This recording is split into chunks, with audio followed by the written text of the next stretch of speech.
Assalamualaikum warahmatullahi wabarakatuh. Salam sejahtera untuk kita semua.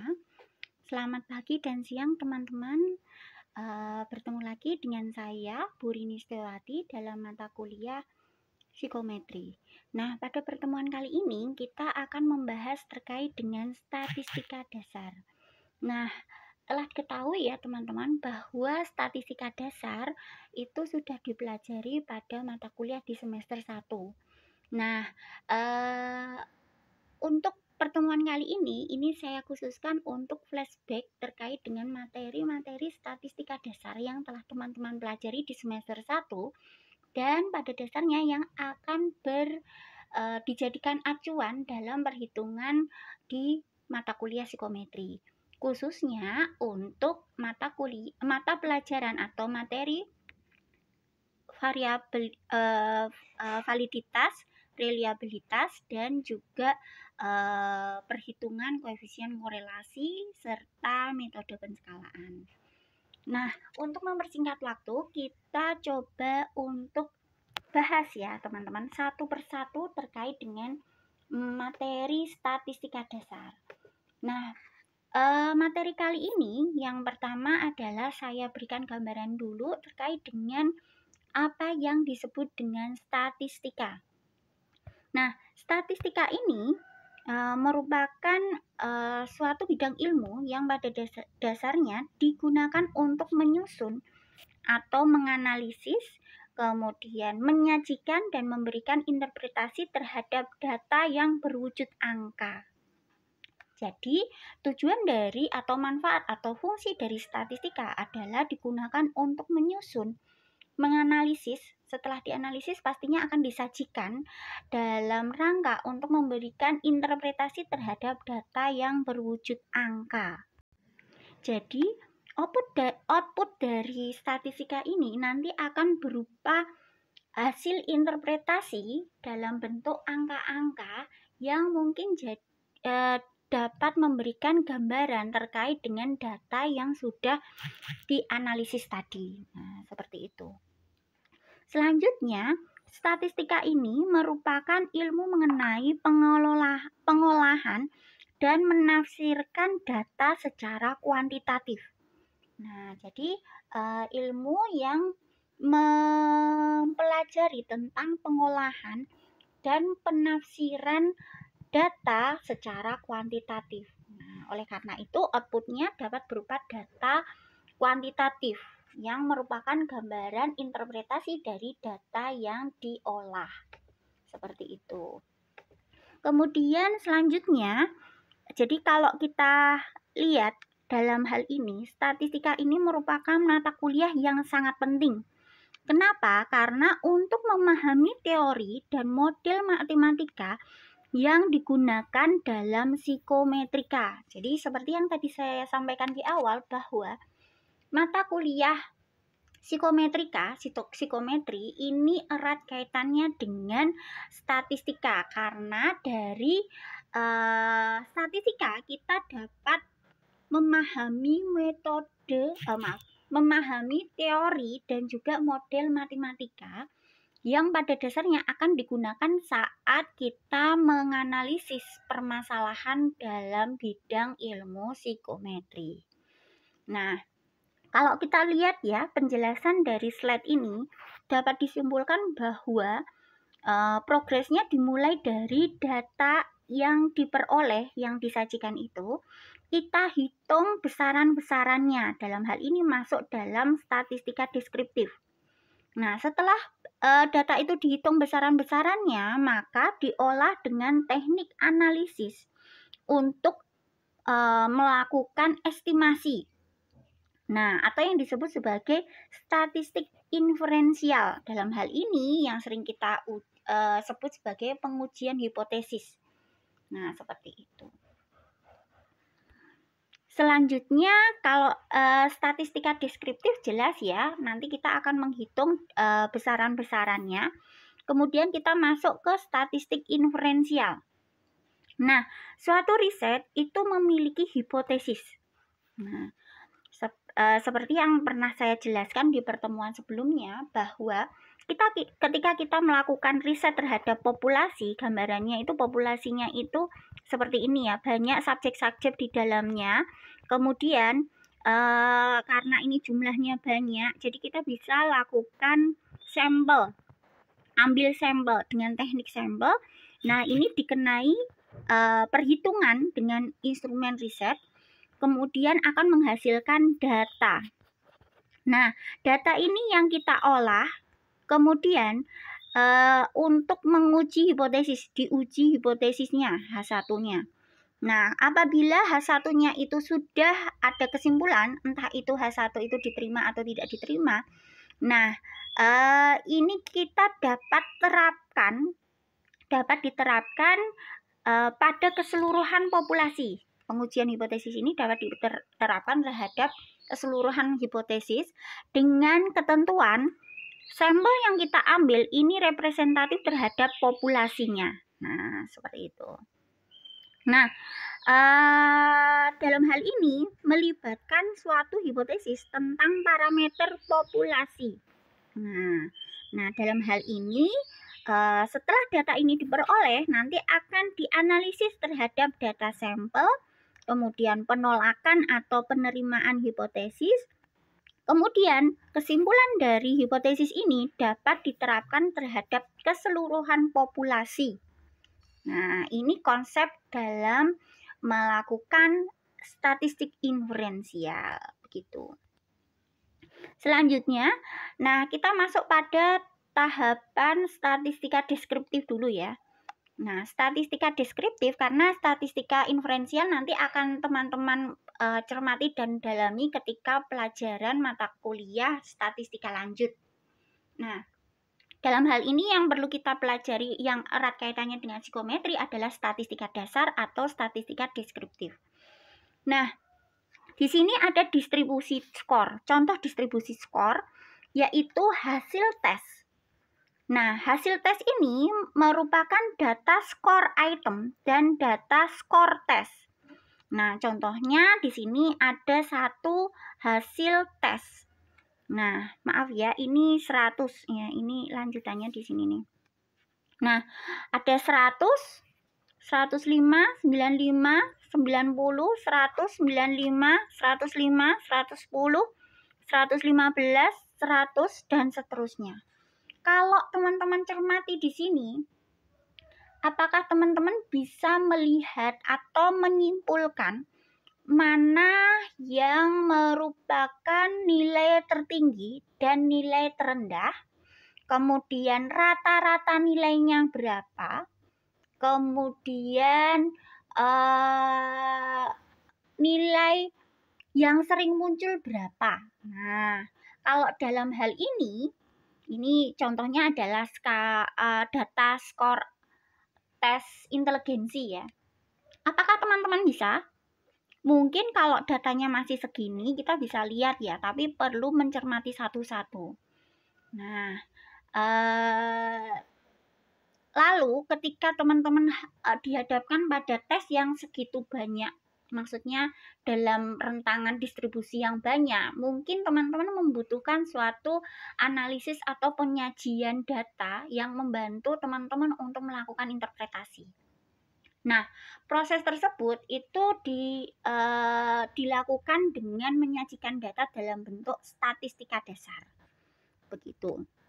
Nah, dari hasil tes inteligensi tadi, berapakah skor tertinggi, berapakah skor rata-ratanya, berapa banyak jumlah subjek yang memiliki skor di atas 100. Nah, ini kita bisa jawab dengan menggunakan perhitungan statistika dasar. Nah, perhitungan statistika dasar ini akan dilakukan dengan proses menyajikan data berupa tabel dulu. Nah, di sini teman-teman bisa lihat data tabel yang menyajikan dari distribusi skor pada slide ini, slide sebelumnya.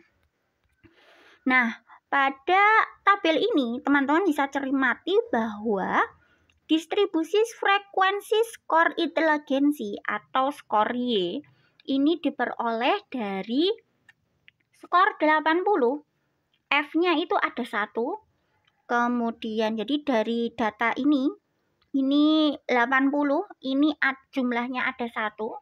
Nah, itu disajikan frekuensi 1, kemudian frekuensi kumulatif itu bergerak dari atas sampai ke bawah. Nah, kemudian P ini adalah proporsi dan P kumulatif ini adalah proporsi berjalan ya, seperti itu. Nah, teman-teman bisa sajikan data berupa tabel distribusi frekuensi seperti ini. Kemudian skor 85. 85 dari data tadi ada berapa? 85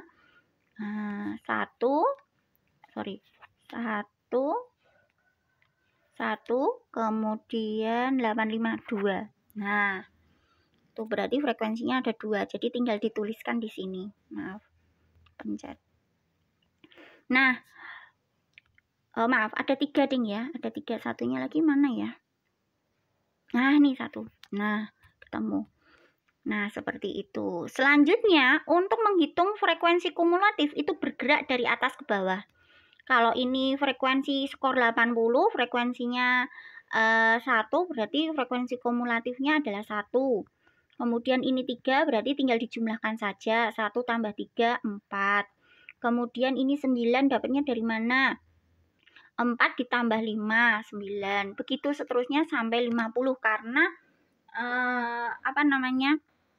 banyaknya sebaran skor di sini jumlahnya adalah 50, seperti itu. Selanjutnya ini proporsi. Proporsi ini adalah rumusnya P sama dengan F dibagi N. Nah, jadi F frekuensi dibagi 50. Jadi 1/50 sama dengan 0,02. Nah, kemudian ini dapatnya 0,06 dari mana? Dari 3, ini frekuensinya 3/50, yaitu 0,06. Kemudian frekuensi kumulatif bergerak dari atas ke bawah 0,02, berarti ditulis di sini pertama kali, ditambah 0,06. Jadi ini dapatnya dari mana? 0,02 ditambah 0,06 sama dengan 0,08, begitu. Nah, selanjutnya proporsi ini kalau dijumlahkan total itu hasilnya biasanya umumnya kalau betul itu 1. Karena 50 dibagi 50 sama dengan 1. Nah, kalau di sini kan berarti sudah urutan ke frekuensi kumulatif ya. Frekuensi kumulatif 50 berarti pas gitu. Itu terkait dengan tabel distribusi frekuensi. Selanjutnya masuk ke ukuran-ukuran tendensi sentral. Nah, ukuran tendensi sentral antara lain yaitu mode atau modus yang merupakan angka atau skor paling tinggi frekuensinya. Jadi, skor yang paling tinggi frekuensinya artinya adalah skor yang paling sering muncul dalam sebaran data tersebut. Kemudian untuk median merupakan angka atau skor yang membatasi 50% dari total frekuensi atau separuh N skor terendah dan 50% dari total frekuensi setengah N skor tertinggi dalam suatu distribusi. Jadi kalau kita gambarkan 100 misalkan sebaran datanya ada 100 ya. Ini data pertama, ini data ke 100. Nah, median ini ada di tengah-tengah karena membatasi 50% skor terendah dan 50% skor tertinggi, seperti itu. Kemudian min rata-rata. Min rata-rata ini kita peroleh dengan rumus, yaitu Y sama dengan jumlah Y per N. Jumlah Y per N, seperti itu. Jadi keseluruhan jumlah total datanya dibagi jumlah sampel atau jumlah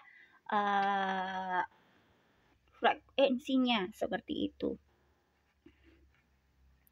Selanjutnya yaitu, nah pertanyaannya adalah terkait dengan data distribusi pada slide sebelumnya. Berapakah nilai modus atau mode, median, min dari data score intelligency? Nah, kita bisa gunakan rumus yang tadi kita pelajari, yaitu modusnya. Kalau kita lihat dari frekuensi, yang paling tinggi frekuensinya di sini adalah frekuensi 12. Paling tinggi kan 12 ya, di antara keseluruhan ini ada 12. Nah, 12 ini yaitu skor 100. Nah, berarti modusnya atau modenya adalah 100. Kemudian median.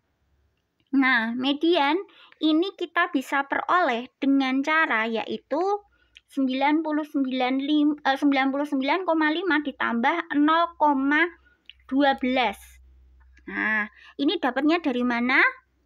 Nah, karena median itu 50%, berarti kita bisa simpulkan bahwa ini harusnya berada pada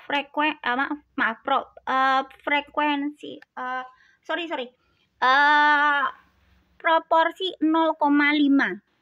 Kalau 50% itu kan 50% itu kan sama dengan proporsi 0,5. Jadi kita cari dari proporsi 0,5. Nah, kalau di sini itu 0,38. Jadi belum mendekati proporsi kumulatif 0,5. Berarti kalau kita lihat median itu ada di mana? Ada di sini. Di proporsi kumulatif 0,62. Kenapa demikian? Karena, maaf ini saya hapus dulu ya, biar nggak bingung. Kenapa demikian? Karena 50 median itu kan ada di 50%. Jadi itu berada pada 0,5 proporsi kumulatif. Nilai proporsi kumulatif 0,5 itu ada tempatnya di sini, yaitu di skor 100. Skor 100. Nah, berarti ini batas bawah dari nilai 100 itu berapa? 99,5 batas bawahnya. Nah, baru ditambahkan 0,12 ini dapatnya dari mana? Dapatnya dari 0,5. Ini kan sisanya ya, sisa selisih 0,5 dengan 0,62. Nah, ditambahkan. Jadi kalau di sini itu nih 99,5 ditambah dalam kurung 0,62 dikurangi 0,5 sama dengan 99,5 ditambah 0,12 sama dengan 99,62. Jadi mediannya adalah 99,62 gitu. Kemudian min. Min itu rumusnya adalah jumlah total skor dibagi jumlah N. Nah, dapatnya dari jumlah total ini. Skor Y dikalikan frekuensi, kemudian skor Y, masing-masing skor Y dikalikan frekuensi, kemudian dijumlah totalkan. Nah, jumlah totalnya adalah 5.000. 5.000 dibagi N. N-nya 50, jadi minnya adalah 100. Kebetulan saja min dan modus pada data ini sama, yaitu 100. Nah, selanjutnya untuk latihan teman-teman, setelah ini silahkan dikerjakan untuk latihan soal 1, yaitu skor regulasi emosi di SMA X. Jadi, skornya di sini ada 1, 2, 3, 4, 5, 6, 7, 8, 9, 10. Ada 10. 10 dikali 3 berarti totalnya sampel adalah 30. N sama dengan 30. Jadi ini termasuk ya. Kemudian instruksinya adalah sajikan dalam tabel frekuensi distribusi, frekuensi. Kemudian hitunglah siswa yang memiliki skor RE di atas 85. Kemudian carilah modus, median, dan minnya. Selanjutnya, ukuran variabilitas. Nah, ukuran variabilitas ini merupakan variasi atau keanekaragaman skor dalam suatu distribusi. Nah, variabilitas ini menggambarkan kevariasian atau keanekaragaman skor dalam suatu distribusi. Nah, dalam keanekaragaman ini dapat menggambarkan jauh dekatnya jarak skor terkecil dan skor terbesar. Jadi kalau semakin variasinya banyak, itu akan ada jarak yang cukup banyak antara skor terkecil dengan skor terbesar. Nah, misalkan kalau dari data, itu datanya itu skornya hampir mirip atau hampir sama. Jadi kalau kita lihat skor tertinggi dan terendah itu jaraknya akan sedikit. Beda misalkan variasinya itu besar atau banyak. Misalkan dari sekumpulan subjek atau sekumpulan di kelas ya, nilainya ada yang dapat 30, terus ada yang dapat 100. Nah, kemudian ada yang dapat 35, 40 dan lain sebagainya. Kalau kita lihat adalah variasinya lebih tinggi atau lebih banyak dibandingkan skor pada kelas tertentu, di mana skor tertinggi itu 100 dan skor terendah adalah 80. Nah, kebayangan ya, jarak skor tertinggi dan skor terendah itu beda banget antara kelas yang sebelumnya.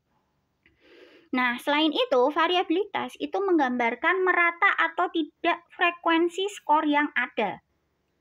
Nah, kalau variasinya tinggi berarti menggambarkan bahwa sebaran frekuensinya itu tidak merata. Kemudian menggambarkan juga banyaknya, maaf ini nggak kelihatan ya, menggambarkan juga banyaknya macam skor. Nah, kalau variabilitasnya itu tinggi berarti skornya itu macam-macam banget, dari kecil sampai yang agak naik sedikit skornya, jadi beragam begitu. Kemudian ada rumus jarak sebaran. Jarak sebaran ini diberikan rumus yaitu JS ya, disingkat JS, yaitu Y terbesar dikurangi Y terkecil. Ini merupakan rumus dari jarak sebaran. Kemudian deviasi rata-rata. Deviasi rata-rata ini menggambarkan rata-rata besarnya penyimpangan skor dari min distribusi. Jadi besaran rata-rata besarnya penyimpangan skor dari min distribusi. Jadi kalau minnya itu katakanlah dari data yang tadi, data skor ini kan minnya adalah dari perhitungan tadi, minnya 100 ya. Nah, kemudian deviasi rata-rata adalah rata-rata besarnya penyimpangan skor dari min distribusi. Nah, seberapa besarnya penyimpangan-penyimpangan yang terjadi dibandingkan dengan min. Nah, itu yang disebut sebagai deviasi rata-rata. Nah, di sini ada dua rumus ya, teman-teman. Di rumus yang pertama ini ada F, berarti menggambarkan perhitungan rumus untuk distribusi frekuensi bergolong. Kemudian yang ini data untuk frekuensi yang yang tidak ada perhitungan frekuensinya. Jadi sebaran yang satu-satu datanya yang disajikan dalam bentuk seperti ini loh. Nah, seperti ini. Nah, jadi kita ngitungnya satu-satu dari masing-masing skor gitu. Tapi kalau yang ini, rumus yang ada F-nya, ini menggunakan rumus yang digunakan untuk distribusi yang ada frekuensinya. Nah, ada frekuensinya seperti ini. Nah, Selanjutnya rumus varian. Varian ini rumusnya adalah S kuadrat. S kuadrat sama dengan sigma F dikali YI min Y bar dikuadratkan. Nah, seperti itu dikuadratkan. Baru dikalikan F dibagi N-1. Nah, ini untuk rumus distribusi yang ada kolom F-nya. Kalau ini rumus distribusi yang tidak ada kolom F-nya, seperti itu. Nah, contohnya adalah ini, tabel skor IQ. Nah, ini merupakan data yang hampir mirip dengan gambaran penyajian data di skor yang pertama tadi. Nah, di sini tabel frekuensi. Jadi ada kolom frekuensinya. Skor 80 frekuensi 1, skor 85 frekuensi 3. Nah, kalau kita hitung, kita mau nyari apa sih? Kita mau nyari terkait dengan deviasi rata-rata, variabilitas ya. Kemudian varian dan deviasi standar.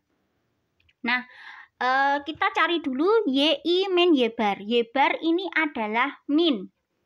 Y bar ini seperti ini. Min. Nah, berarti minnya itu kita peroleh berapa? Minnya ini adalah, ini datanya sama kayak ini ya teman-teman ya. Data yang pertama ini. Nah, ini datanya sama kayak ini. Nah, dari sini kita hitung penyimpangan Y dibandingkan dengan Y bar atau minnya. Nah,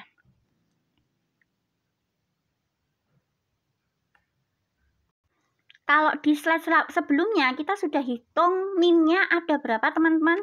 Minnya ada 100. Nah, kalau kita hitung YI itu adalah 80. YI min Y bar. Berarti sama dengan 80 dikurangi min 100. Berarti negatif 20. Jadi min 20 itu dapatnya dari skor tersebut dikurangi Y bar. Jadi dapat negatif 20. Kemudian contoh lagi. Ini dapat min 15 dari mana? Dari dari 85 dikurangi 100 sama dengan negatif 15. Kemudian kalau ini dapatnya dari mana? 0. Dari skor tersebut 100 dikurangi minnya yaitu 100 jadi 0. Begitu seterusnya. Selanjutnya kita coba bahas bagaimana caranya menghitung kolom yang sebelahnya. Nih. Nah, kolom sebelahnya ini diperoleh dengan mengalihkan frekuensi dengan nilai mutlak YI min Y bar. Nah, kalau ini dimutlakkan kan hasilnya 20. 20 dikali 1 dapat 20. Kemudian ini 45 dapatnya dari mana? Mutlak dari data ini negatif 15 itu dimutlakkan kan jadinya 15 dikali 3 sama dengan 45. Kemudian contohnya yang ini 45 ini dapatnya dari mana? Dari mutlak nilai YI min Y bar dimutlakkan dikalikan 9 frekuensi jadi 45. Keseluruhan ini dijumlahkan hasilnya 330. Kemudian ini kolom yang ini dapatnya dari mana? Dari kuadrat kolom sebelumnya. Kan sama ya. Simbolnya dikuadratkan. 20 kali 20 400. 45 kali 45 kuadrat 2025. Begitu seterusnya sampai diperoleh nilai totalnya. Selanjutnya untuk menghitung deviasi rata-rata. Deviasi rata-rata itu rumusnya apa sih? Deviasi rata-rata rumusnya adalah nih. Jumlah atau sigma frekuensi dikali YI min Y bar dibagi N. Jadi kita peroleh jumlah total. Nah nih, frekuensi dikali YI min Y bar, jumlahkan total, berarti kita ambil yang ini, 330. Nah, 330 dibagi N. Nah, hasilnya 6,6. Jadi deviasi rata-ratanya adalah 6,6. Kemudian semakin besar nilai deviasi rata-rata, maka angka dalam distribusi tersebut semakin heterogen. Jadi kalau semakin besar deviasi rata-ratanya, maka menggambarkan variabilitas yang tinggi dan data tersebut itu heterogen. Seperti itu. Itu konsep dasar yang perlu dicermati. Kemudian varian. Nah, menghitung varian rumusnya bagaimana? Kita lihat varian ini rumusnya seperti ini ya, teman-teman ya. Kita bisa gunakan kolom yang kolom yang terakhir ada kuadratnya. Dijumlah totalkan dibagi n-2. n-1. Berarti kita dapatkan ini. 15.640 dibagi n-1. 50 dikurangi 1. Hasilnya 319,18. Nah, kita mau cari deviasi standar. Kalau varian tadi kan simbolnya S kuadrat. Nah, kalau deviasi standar, ini simbolnya adalah S. Karena varian S kuadrat, kita mau nyari S yang merupakan itu adalah deviasi standar, tinggal diakarkan saja. Jadi akar dari 319,18 itu adalah 17,866. Nah, jadi seperti itu teman-teman. Nah, ini merupakan ukuran variabilitas. Nah, selanjutnya kita hitung pelajari atau hitung terkait dengan kovarian dan korelasi linear. Kovarian dan korelasi linear. Nah, varian ini merupakan statistik variabilitas dari satu variabel. Nah, kalau kita lihat ini satu variabel dalam hal ini adalah skor IQ. Nah, apa yang terjadi ketika kita melakukan penelitian terkait dengan dua variabel? Nah, nanti kita akan dapat statistika variabilitas pada data dua variabel. Nah, nanti kita akan ketahui apa yang namanya kovarian. Nah, sebelum masuk ke kovarian, kita refresh lagi terkait dengan rumus varian. Varian di sini rumusnya seperti ini ya teman-teman, seperti yang sudah kita bahas di slide selanjutnya. Kalau kovarian ini merupakan data dengan dua variabel. Nah, yang menggambarkan atau mengindikasikan adanya hubungan linier antara variabel satu dan variabel yang kedua. Nah, jadi kovarian ini menggambarkan hubungan linier antara variabel satu dengan variabel yang kedua atau yang kita gambarkan sebagai Y1 dan Y2. Rumusnya yaitu kovarian SY1Y2 itu sigma Y1I dikurangi Y bar dikalikan dalam kurung Y2I dikurangi Y2 bar. Keseluruhannya dibagi N-1. Seperti itu. Nah, itu tadi terkait dengan kovarian. Nah, karena kovarian ini adanya mengindikasikan adanya hubungan linier, nah seperti itu, maka kita erat kaitannya dengan koefisien korelasi linier yang menunjuk pada konsep saling hubungan antara beberapa variabel. Kalau dalam hal ini kok setelah kita menghitung kovarian, perhitungan ini nanti akan kita gunakan untuk merumuskan atau mencari koefisien korelasi liniernya. Nah, rumusnya seperti ini, kovarian dibagi varian Y1 dikali varian Y2. Nah, koefisien korelasi linier itu biasanya bergerak dari 0 sampai 1. Tanda positif atau tanda negatif dari koefisien korelasi ini menunjukkan arah hubungan. Jadi kalau tanda positif dari hasil perhitungan koefisien korelasi, tanda positif itu misalkan contohnya karena bergerak dari 0 sampai 1, berarti contohnya adalah 0,7. Ini tanda positif ya. Tanda positif dalam hal ini menggambarkan hubungan yang positif. Artinya, semakin tinggi Y1 itu menggambarkan semakin tinggi juga Y2. Nah, kalau misalkan kita peroleh koefisien korelasinya itu negatif, yaitu contohnya adalah negatif 0,7, berarti menggambarkan hubungannya itu negatif atau berkebalikan.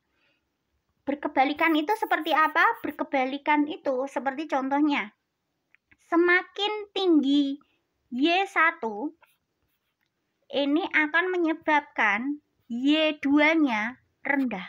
Nah, teman-teman bisa cermati ini berkebalikan. Ini yang menggambarkan hubungan yang negatif atau berkebalikan. Nah, ini biasanya digunakan pada riset-riset yang mencari hubungan antara dua variabel seperti itu. Ini koefisien korelasi linier. Secara manual, kalau teman-teman menggunakan aplikasi tinggal diklik-klik aja. Tapi saya tetap saya ajarkan manual supaya teman-teman paham konsepnya seperti itu. Perhatikan contoh perhitungan berikut ini. Nah, ini ya, ini sama dengan perhitungan di slide selanjutnya. Tinggal ditambahin aja ini Y1, variabel perhitungan 1, kemudian Y2 nih. Nah, Y2 itu perhitungan data variabel kedua. Kemudian dimasukkan datanya di jumlah total. Nah, ini saya ngitungnya pakai Excel, teman-teman. Pakai Excel, jadi tinggal ditambahkan, disum. Jadi saya buat satu rumus, nanti bisa ditarik ke bawah. Nah, ini teman-teman bisa lihat subjeknya ini A sampai O. A sampai O itu berarti A, B, C, D, E, F, G, H, I, J, K, L, M, N, O. Ada 15. Nah, jadi N-nya adalah 15. Nah, nanti tinggal dimasukkan saja.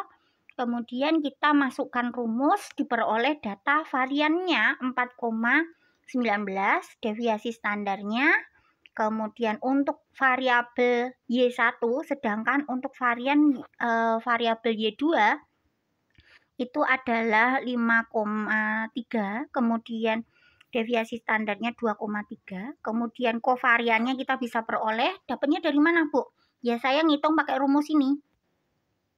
Rumus kovarian dan juga rumus koefisien korelasi linier. Tuh. Begitu teman-teman, selanjutnya setelah ini teman-teman saya minta untuk mengerjakan latihan soal kedua, di mana subjeknya ini tetap sama, ada 15, N sama dengan 15, subjek A sampai O, kemudian skor Y dan Y2. Nih, silahkan hitung untuk min, deviasi standar, kemudian varian, kovarian, dan koefisien korelasi linier. Begitu. Nah, itu nanti teman-teman bisa kerjakan melalui Gform yang linknya akan saya share melalui PJMK. Selanjutnya yaitu terkait dengan gambar scatter plot data Y1 dan Y2. Nah, kalau tadi kita peroleh data terkait dengan koefisien korelasinya, di mana koefisien korelasi dari data ini, nah data ini, ya kan, 0,65491941, atau bisa kita bulatkan menjadi 0,655, bahwa itu bisa digambarkan melalui gambar scatter plot dengan N sama dengan 15. Nah, pada gambar 5 ini teman-teman dapat lihat bahwa besarnya perubahan skor Y1 itu tidak selalu diikuti secara proporsional oleh perubahan pada skor Y2. Jadi perubahan skor Y1 itu tidak serta-merta diikuti oleh perubahan Y1 kan ini ya, yang datanya vertikal horizontal, kemudian Y2 ini yang ini. Nah, perubahan data Y1 itu tidak serta-merta diikuti perubahan Y2 karena kita lihat bahwa koefisien korelasinya itu 0,655. Beda halnya kalau koefisiennya itu mendekati angka 1. Katakanlah 1. Nah, itu hubungan korelasinya sempurna. Jadi kalau Y1 berubah sekian, berarti Y2 juga berubah sekian. Nah, seperti itu. Konsepnya seperti itu. Nah, indikasi ketidaksempurnaan hubungan di antara kedua variabel tersebut dan dinyatakan oleh koefisien korelasi yang lebih kecil daripada 1 dan titik koordinat seluruh skor yang cenderung menyebar pada suatu bentuk elips. Jadi, kalau misalkan koefisien korelasinya itu semakin jauh atau di bawah 1, berarti itu datanya akan semakin menyebar dari bentuk elips ini. Tapi kalau datanya itu menunjukkan koefisien korelasinya hampir mendekati 1, itu akan berada di sekitar garis lurus ini. Karena koefisien korelasinya itu mendekati 1 sempurna. Korelasinya sempurna begitu. Nah, makna hubungan korelasional berjalan dua arah, yaitu RY1Y2 sama dengan RY2-Y1. Jadi, berjalan dua arah, dibolak-balik bisa. Bila Y1 dan Y2 berkorelasi, maka dapat berarti bahwa perubahan Y2 diikuti oleh perubahan Y1. Jadi, tidak hanya serta-merta pada satu sisi, Y1 mengubah Y2. Tapi juga bisa juga Y2 itu dapat mengubah Y1. Nah, ini yang disebut sebagai dua arah. Nah, selanjutnya, adanya korelasi di antara dua variabel ini tidak mengandung arti kausalitas, sebab akibat atau saling hubungan. Dalam hal ini, tidak digambarkan secara detail mana yang menjadi penyebab dan mana yang menjadi akibat. Jadi korelasi antara dua itu bersifat bolak-balik. Maksudnya nggak memperhitungkan mana yang duluan, mana yang jadi akhir gitu loh. Tuh. Selanjutnya kita masuk pada bahasan skor derivasi. Nah, skor derivasi ini adalah hasil konversi dari skor mentah, raw skor yang tidak komparabel menjadi bentuk skor baru yang comparable, semisal skor standar, skor terstandar, dan juga skor persentil. Jadi kalau skor derivasi itu kan belum terstandar atau skor mentah yang kita peroleh dari hasil perhitungan ini. Saya ulangi ya. Skor mentah yang kita dapatkan dari hasil perhitungan ini kan masih dalam bentuk data kasar. Itu dapat dikonversikan menjadi skor yang baru, skor yang comparable seperti itu.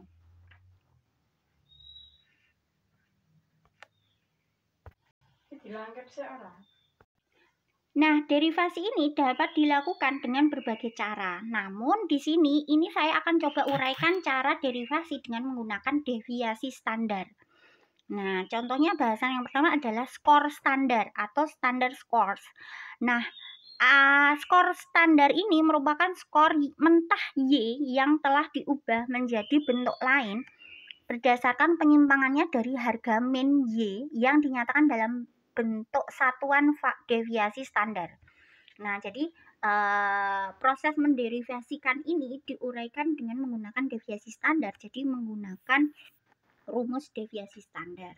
Rumusnya adalah Z atau skor standar sama dengan YI min Y, kemudian dibagi SY atau deviasi standar seperti itu. Nah, contohnya teman-teman bisa cermati ya, untuk subjek yang I. Subjek yang I itu kalau kita lihat nilainya 6,27. Kita masukkan ke sini, itu kan skor mentah ya, nilainya nggak cantik banget gitu loh. Nah, kemudian dikurangi Y. Nah, nih Y itu apa sih? 4,166. Nah, nih. Ini rata-rata Y bar. Kemudian dibagi SY. Kemudian SY itu adalah SY itu 2,047. 2,047. Nah, nih deviasi standar dari Y1. Nah, kemudian dihitung dapat nilainya 1,028. Nah, skor 1,028 ini menunjukkan jarak penyimpangan skor Y dari harga min dalam satuan deviasi standar pada distribusi yang bersangkutan. Jadi penyimpangan skor mentah Y yaitu 6,27 dari harga minnya itu 4,166 dalam satuan deviasi standar. Nah, atau Y sama dengan 6,27 menyimpang sejauh 1,028 besaran deviasi standar dari titik min. Nah, seperti itu. Tanda positif ini menggambarkan bahwa letak Y ini di sebelah kanannya. Jadi harganya itu dia lebih besar daripada min, seperti itu. Nah, ini skor yang data sebelumnya. Ini sudah skor Y-nya mentah ini. Kemudian sudah saya ubah menjadi skor Z atau skor standar seperti ini. Ini merupakan gambaran letak posisi skor ini dibandingkan dengan minnya sejauh besaran S atau deviasi standar. Nah, konversi skor mentah Y menjadi skor Z ini tidak akan mengubah bentuk asli kurva distribusinya. Jadi kalau kita lihat dari kurva distribusinya, nah itu nggak akan mengubah. Jadi kedudukannya tetap sama, tetapi dihitung dalam bentuk sejauh mana menyimpangnya dari satuan deviasi standar, seperti itu. Nah, kenapa sih perlu dihitung skor standarnya? Ribet banget ya Bu, ngitungnya koma-komaan gitu, nggak cantik. Nah, keuntungannya adalah kita dapat berbagai macam distribusi normal yang banyaknya tak terhingga, dikaitkan dengan hanya satu distribusi frekuensi relatif proporsi teoretik saja. Jadi kita bisa menghitung dibandingkan dengan deviasi standarnya, besaran deviasi standarnya, seperti itu. Kemudian kita dapat juga mengetahui perbandingan antara berbagai macam distribusi normal yang dapat dilakukan dalam skala yang sama disebabkan satuan min dan deviasi standar yang sama. Jadi kita dapat melihat perbandingan dilihat dari besaran min dan juga deviasi standarnya. Sejauh mana sih skor tersebut itu menyimpang dari nilai min dan juga deviasi standarnya? Nah, seperti itu. Kemudian yang kedua adalah skor terstandar. Skor terstandar ini sering kita sebut sebagai standardized scores. Nah, pada skor terstandar, distribusinya memiliki min dan deviasi baru yang ditetapkan sendiri sesuai dengan kepentingannya. Kalau yang tadi skor standar, nih,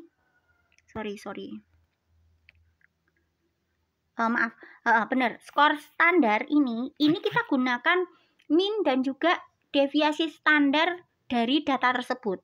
Tapi kalau yang ini skor terstandar, kita gunakan deviasi baru dan juga min baru yang sudah ditetapkan sendiri. Rumusnya seperti ini. Kemudian dari hasil perhitungan penyetaraan konversi ya, skor mentah menjadi skor terstandar ini, kita dapat memiliki min baru sebesar Z bintang dan juga deviasi standar baru sebagai SZ bintang. Nah, tampak bahwa skor Z sebenarnya merupakan bentuk khusus skor terstandar yang memiliki Z bintang sama dengan 0 dan SZ bintang sama dengan 1.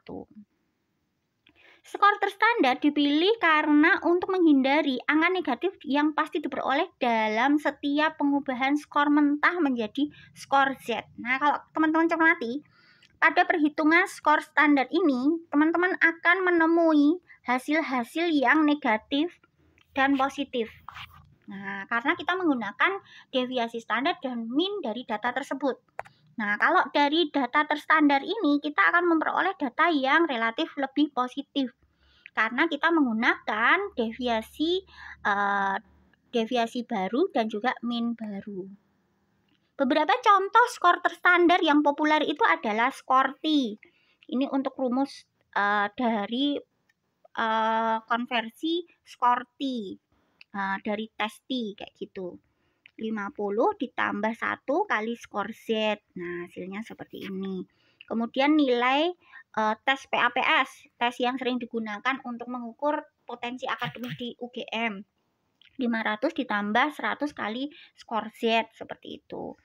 IQ WAIS, delta, dan lain sebagainya. Ini sering digunakan seperti itu. Selanjutnya adalah distribusi normal. Distribusi normal ini digambarkan dalam bentuk kurva yang berbentuk lonceng simetrik. Pada setiap distribusi normal, harga min, median, dan mode adalah identik karena letaknya pada titik tengah yang sama, sehingga membelah kurva menjadi dua bagian yang simetrik.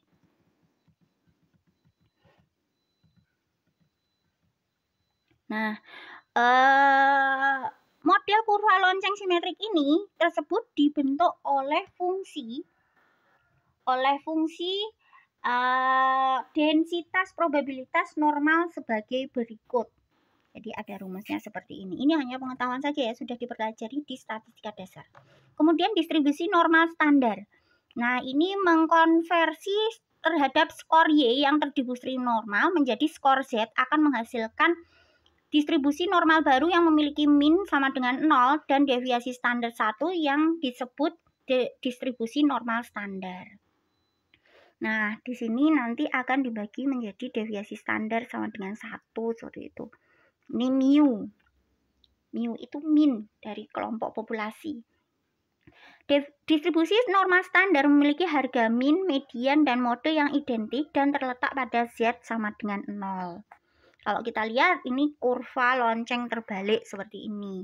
Akan ada batasan-batasan deviasi standar 1, 2 yang letaknya ada di kanan atau kiri dari